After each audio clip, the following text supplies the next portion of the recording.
Hey Baker, welcome to Business is Sweet. It's easy to fall in love with the sweet art of baking. It's a bit harder to take the right steps to create a successful business around your baking. But the business side of baking is also pretty sweet. I believe that you can be paid well for your creativity, build a successful baking business from home, and enjoy the work you get to do. And in fact, I don't just believe it, I know it because I've done it. I'm your host, Brett, a self-taught home-based baker myself who's built a thriving business making a full-time income as a wedding cake designer, all from home while raising my two little kiddos. And I'm here to show you how to do it too. Welcome to the show.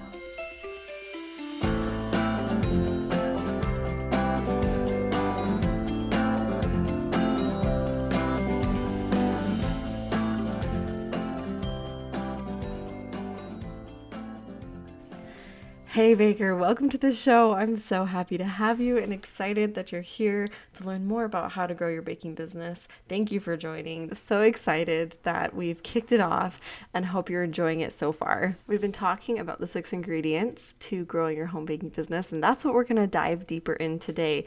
But I've got to share a story with you because just a few weeks ago, I had the wonderful, fun opportunity to deliver a 4-tier wedding cake up a ski lift. And I feel like it deserves a little bit of praise and an opportunity to talk about because that was like a once-in-a-lifetime kind of delivery. And if you're a baker of any kind, you know that delivering is scary. No matter what you're delivering, you're always worrying about the heat, you're worrying about things bumping around in the car, and like the timing of it all. There's just so much that goes into delivery, and this one was particularly fun, and just wanted to like talk a little bit about it and tell you how that went. And it was such a fun story. But this couple that I'd met back in February, they they were planning their wedding and had this event planner who happened to be my friend, and so she connected them with me.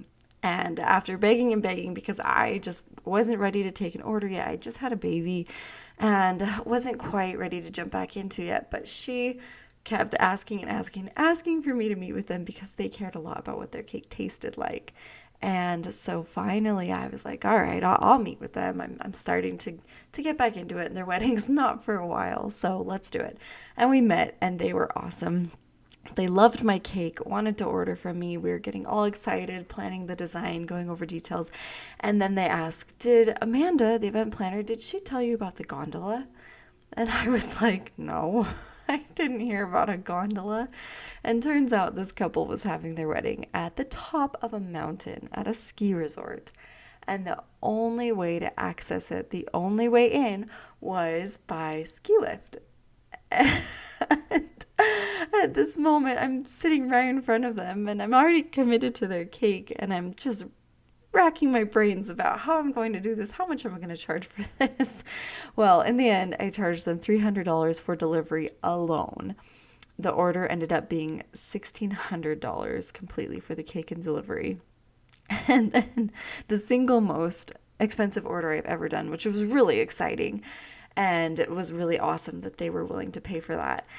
So we booked that order, and I spent the next 7 to 8 months just thinking about how I was going to do this cake. And it's so surreal to finally have done it. And in the end, making the cake was pretty smooth. That was nothing out of the ordinary. I delivered it as two-tier cakes. I didn't take the full 4 tiers, mainly because a 4-tier cake is heavy, and I knew it would be really hard to lift it and just easier to manage 2 smaller cakes. So I took it as 2-tier cakes. I bought a little wagon, and we put the cakes in the wagon. My husband came with me because he filmed all of this. I was like, I got to get this on camera. We've got to document this because it's crazy. So he filmed and helped me carry things and helped get us a little bit lost. And then I got us a little bit lost. And that was the most stressful part, is when you're in a ski resort. We were in Park City, Utah. There's not a lot of good maps. There's not a lot of street names. It's super tight and condensed. And so finding where you want to go is really hard. And that is the problem that we ran into, is we got lost. And we actually parked where we thought the entrance was and unloaded everything and walked for a good 5 minutes before we realized we were in the wrong place and had to turn around and go all the way back, pack the car back up, and find the real parking lot, which actually we never found the parking lot. We ended up just paying for parking and going from there. It was so crazy. That part was the most stressful part, was just finding out where we're supposed to be. Once we found it, because we could see the ski lift, we could see that little gondola going up and down, we're like, all right, that's where it is. We parked, we walked to find it, and we made it. Once we were on the ski lift, everything was actually okay, which is surprising. It's like it doesn't bump more than your car would, and so the cake sitting in the ski lift was totally fine. And the ski lift, it wasn't like one of those lap bar open style. It was kind of like this little gondola bubble type thing. It was very old and a little bit rickety. And about halfway up the mountain, I remember that I'm terrified of heights, but the cake was doing excellent. So it was about a 10-minute ride up that ski lift gondola, got to the top, went up to the top of the lodge, and I was able to stack the cake, do the flowers, and it turned out beautiful. It turned out just amazing. I was so happy with it. It was straight up and down, just perfect pictures standing there. And I got a message from the bride the next day. Like, who gets a message from the bride the next day? She's on her honeymoon, but she took a moment that morning to message me and just tell me that how much they loved the cake, that it was a masterpiece, that their guests were just oohing and awing over it, and that there was not a single piece left. Even though they'd planned to go boxes, the guests ate the whole cake. It was about 120 servings, and there was 90 guests. That means people were going back for seconds. People were just devouring this cake, and that was the biggest compliment ever. And definitely just one of the craziest deliveries to have under my belt. And it was a lot of fun. And now that I've done it, I'm like, gosh, I could do anything. And if I can do that, anyone can do anything. And I think a lot of things, the things that I learned from it was about good planning, good directions, and good communication with your couple and with the event planner, making sure that you know all the details, that they know all the details, and that's what lets it go smoothly. So if you want to see that, like I said, my husband films the whole thing. I'm stringing it all together from crumb coating the cake to actually getting it on the ski lift and putting it up at the lodge. If you want to see all that, it's going to be up on my YouTube channel. I'll link to it in the show notes, and you can give that a little watch for learning purposes and just for entertainment as well. And this is a good point to mention that I have just started a YouTube channel. It's like a big month for me starting this podcast and starting a YouTube channel. And the whole point is for you. I want to make more resources available for you, because, Instagram only goes so far with those little small quick tutorials. Here on the podcast is more of an intimate way for me to coach you and share my knowledge with you and help other bakers share their knowledge with you. This is a great place for you to be learning every day. And then my YouTube channel is where I'm going to break things down visually for you, whether it's tutorials and product testing and showing you different methods to accomplish things. I'm going to make it like the ultimate stop where we cover so many different techniques. It's not just like, oh, here's how I do it. It's like, here's all the ways you can do it, and let's talk about which ones are best for which situations. I'm really excited to start uploading content there. So definitely go check out the few videos I have, subscribe, and make sure you're there so that you don't miss what's coming. Last time on the show, we took a look at the 6-ingredient recipe for baking up success with your home baking business. And by success, I want to define that. I mean, you're getting customers, you're making an income and a profit, you're in control of where your business is going, and you're loving it. You're loving the work that you get to do. If you missed the last episode, we went over that recipe for success, the 6 ingredients. Don't forget to go back and give it a quick listen. It's full of gems of wisdom and will help you have a foundation for where we're going for the next few episodes. Today, we're going to dive a little bit deeper into ingredient number 1, a plan. Having a plan for your baking business. Have you ever auditioned for anything like a play or a solo or even a job? And that's, not always the funnest thing to go through. And the worst thing is when you don't get the part, right? When you don't get the part, you don't get the job, it can really bum you out. And it feels kind of like, well, that's the last time I ever try something like that. That's the last time I put myself out there like that. And getting your baking business out into the world can feel a lot like that.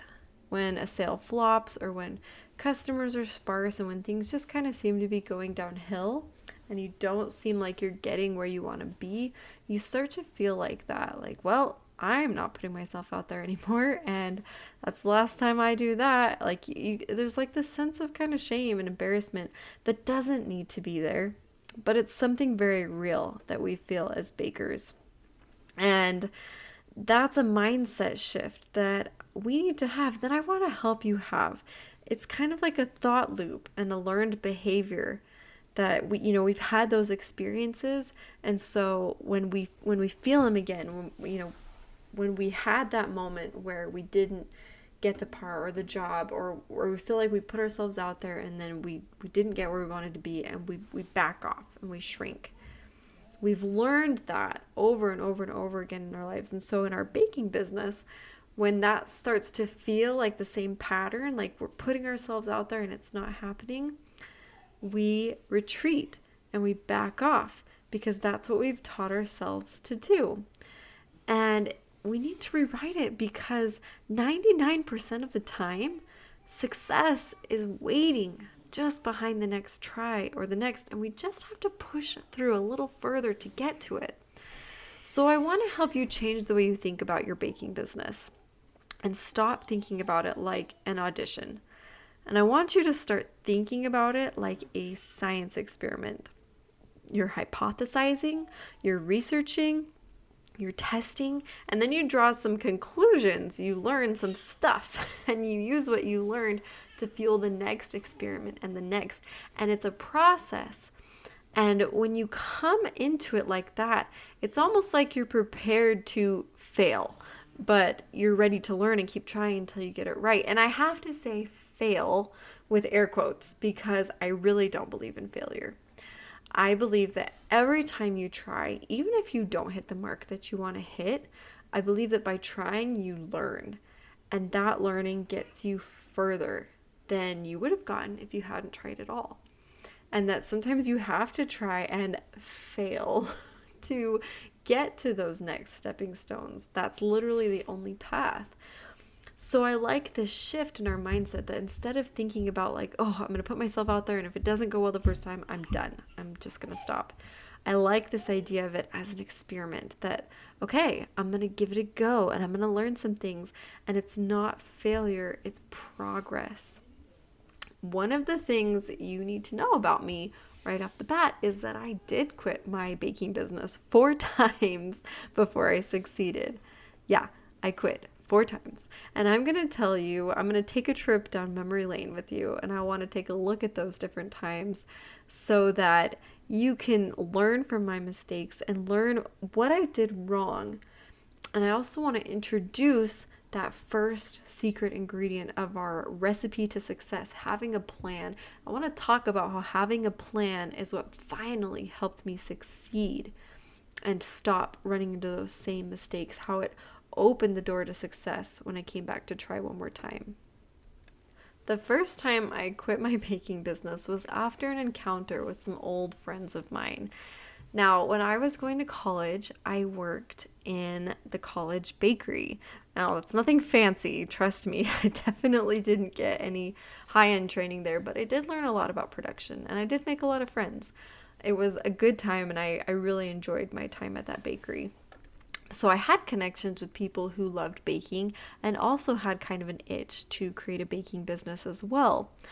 And I also was studying food science, which connected me with people who understood the food industry and the legals and the things that kind of circulated around that. And they were aware of, some of the hoops you have to jump through there. So I'm going to a wedding of a good friend, and it's one of those friends from the bakery, and I was really excited to see them all. I hadn't seen them in a while. And I go to this wedding, and a couple of them start talking to me, and they mention that they've been seeing my posts, how I'm posting about, the cakes I'm doing and the different things I'm selling. And they asked, did you buy a house? And I was like, no, why? And they were like, oh, well, we just thought, since you're selling now, that you must have bought a house with a big fancy kitchen because you can't really sell if you're not working out of a commercial kitchen. And my stomach just dropped. It was kind of a passive aggressive conversation. And I look back and I know the frustration is because they had those dreams too. They wanted to be selling their stuff, but they were running into some legal barriers. And it was hard to watch someone who didn't know about those barriers just doing it and having some success with it. And now that I knew about those barriers, I had no idea. I'd never realized, oh my gosh, I need some kind of license to do this. Never even crossed my mind. And now that I knew about it, it scared me. And I was worried because not only did I know about it and know that there was probably some kind of legal hoops I needed to jump through, but there was other people who knew about it and had commented on it. And I was really afraid of getting turned into somewhere. I don't even know who I'd be turned into. I knew nothing about it, but I was afraid of getting shut down. So what did I do? I shut my own business down. I turned off my website, I stopped putting it out there more, and I just stressed over it. I still took orders, I still did cakes and things, but I was a lot quieter about it because I was scared. Facing the legals of baking business is a super stressful thing to figure out. And that was the first thing that shut me down. And I'm going to talk more about that as we get into other episodes. I know it's a huge topic and a huge concern that a lot of you face, and it's really vague and it's hard to navigate. So if you're struggling with that right now, I want you to hop on over to my page, my Instagram page. It's The Out of Home Baker. You can connect with me through DM and I will help you answer questions. You can also link in my bio to a contact sheet. It's Cottage Food Law Contacts by State. And there I've organized the best contact information I can find for each state in the United States, who to contact to ask about baking business legalities. So go there, connect with me there, find that resource. But just know, you're not alone in that. That is a hard thing that we all have to navigate. And we all want to do things right, cover our bases so that we don't run into trouble. So that's the first thing that shut me down. Then I started getting up again. I started I was like, okay, it's okay. I'm going to just keep going. And the second time I quit is when I had my baby. I started getting my business going and started getting my first big orders under my belt when I was pregnant. I just graduated, I was pregnant, and upcoming was my due date to have my baby. And at this time, I had some funny mindset things and some funny expectations about how I thought life would be after having my baby. And I also had a lot of uncertainty about how life was going to be after having my baby. I didn't really know if I'd be able to get up off the couch after that. I didn't know how long recovery would take me. I didn't know if I'd be able to manage having a business and taking care of my baby, because my baby was always my priority. So in the back of my mind, as I'm starting to really gain momentum with my business, I've got this kind of deadline, this due date. My baby has a due date, my business has a due date. And to me, that was the day when I was going to fold up my little book of dreams and put it back on the library shelf and maybe check it out some other day. I thought, that was probably going to be it for my business. Well, I had my baby, and then I recovered, and soon after that realized that life was okay and that we were managing and that I missed baking. I missed that part of me. And so I started to get into it again. And I started to pick things back up. I started to take another order here and there. And that was a fun kind of adjusting time. I say fun, but it wasn't always that fun. It was hard.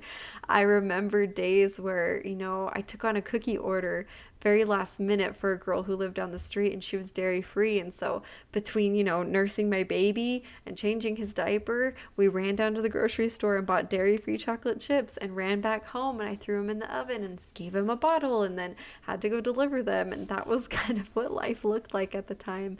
And it was crazy, but I did do a lot of learning. And I did do a couple of orders that helped me grow my portfolio and grow my my confidence as a baker. So I'm grateful for that time. But that second time that I quit was because I had my baby, and because I kind of bought into this idea that now that I'm a mom, this is what I do. I'm a mom, I don't do anything else. And it was really a silly mindset to have, but it was rooted in beliefs that are important to me. But what I learned is that God has given us talents and opportunities and time for a reason. And part of that is to take care of our home and to take care of our families. But also, I don't think that your life's work outside your home concluded at age 21 or age 24 or whenever it is that you had kids. I think that there's still missions and purposes that you have as just a person, as you, as the light that you have to give to the world. And maybe that's through your baking or through something else, but I don't think you have to stop chasing your dreams because you have a family. I know that you find ways to manage it every single day. And now, years down the road, I'm still doing it. And it's a beautiful thing. And I'm so happy that I didn't let that stop me. I'm so happy that after that first time I quit for it, I didn't let it stop me. I figured out a way to keep going. And the third time I quit was similar, though. There was a third time in there, and there was a fourth time in there that I quit my business. So I have my baby, I start up again, I get going, and Christmas rolls around. It's about 6 months later. My baby's grown, and my husband is home for the holiday break. And I've got 4 cakes to do in one weekend, in 2 days. And I still haven't refined my production processes very well yet. And I don't have a lot of space. I'm working out of a pretty small kitchen. And so a lot of it comes down to the day of baking the layers, making the buttercream, assembling it all. And it's a lot of work. It was one of the heftiest loads I'd ever taken at that point. It was a 2-tier wedding cake, a naked style cake, a massive full sheet cake to go with it, and then 2 small birthday cakes.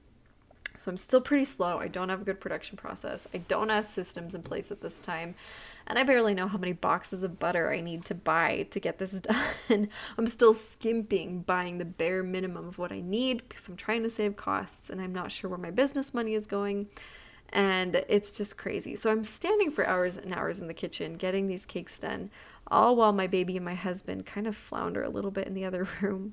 And it was a rough weekend. And the whole time I'm just kind of watching them, wishing that I wasn't in the kitchen doing this, wishing that I could just sit down on the floor with them and that mommy didn't have to work. And by the end of it, I was done. I shut it all down. No more orders. I do not want to have another weekend like that. And of course, time passed, things calmed down, and I started to feel like I wanted to start up again.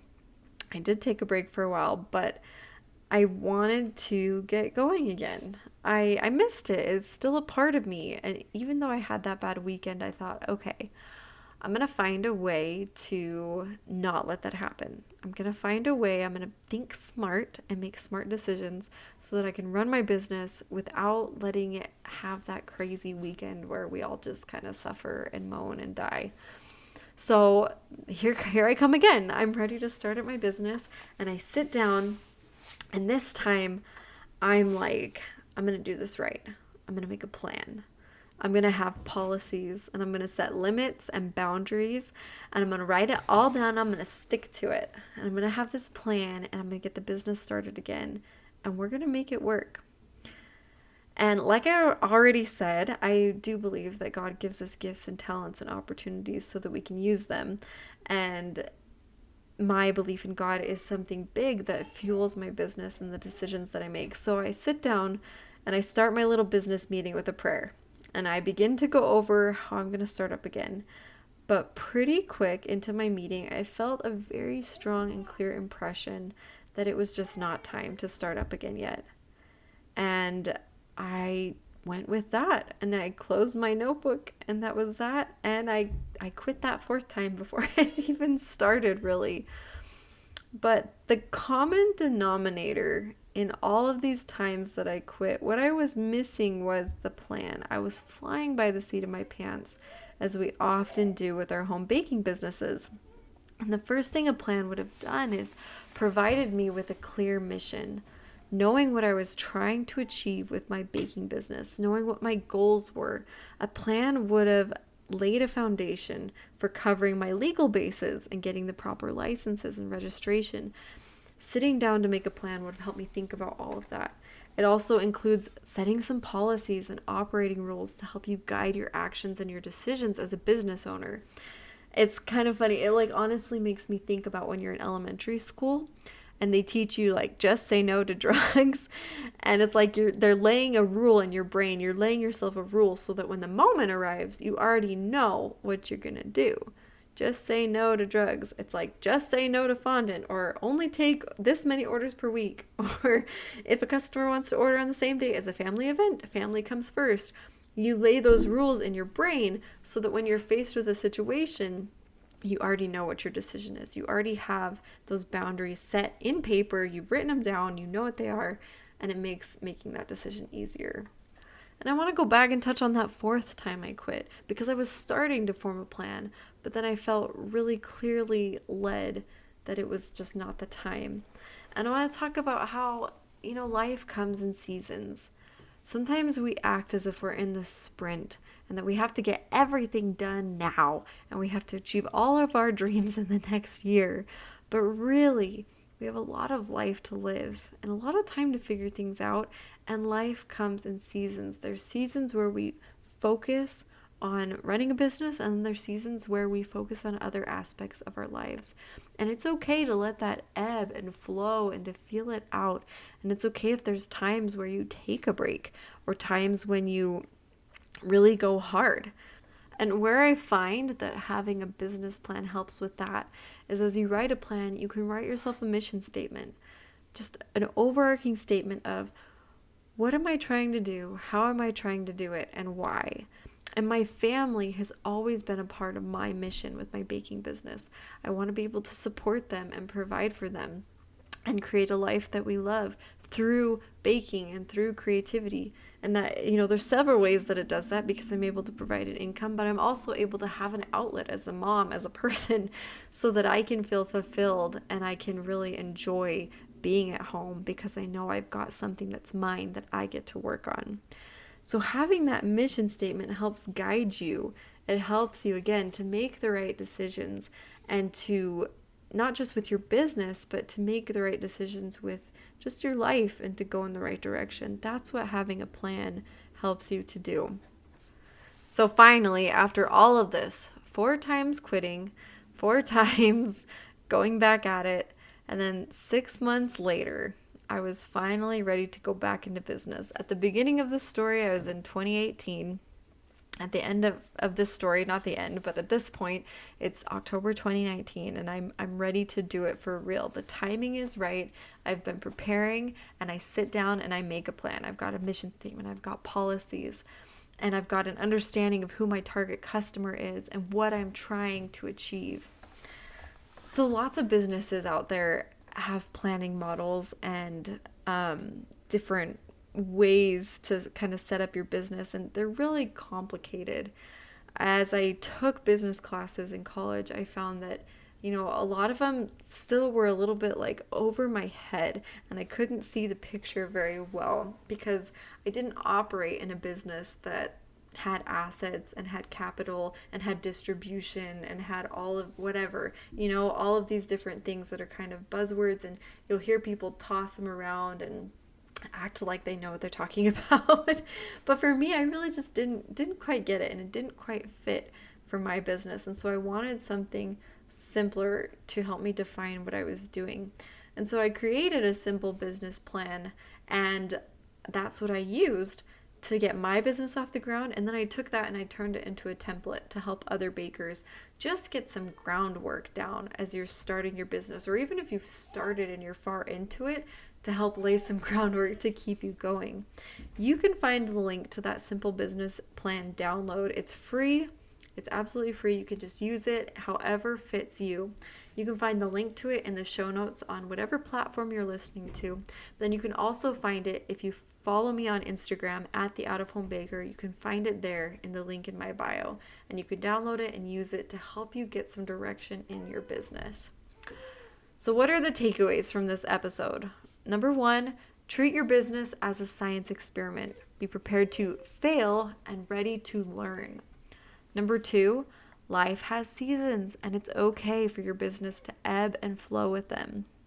Number 3, having a plan guides your decisions and your actions as a business owner so that you go in the right direction. Thank you so much for joining me today on Business is Sweet. If you're loving listening to the podcast, if it's already helped you figure out a few things and get excited about your baking business, help pay it forward so other bakers like you can find the show, and do that by rating the show and by leaving a review on whatever platform you listen to it on. Send me a snapshot of your review as a DM on Instagram. I'm on there as the Out of Home Baker. If you send me a picture of your review, I'll give your baking business a shout out on my stories. Thank you so much for listening, and stay sweet, my friends.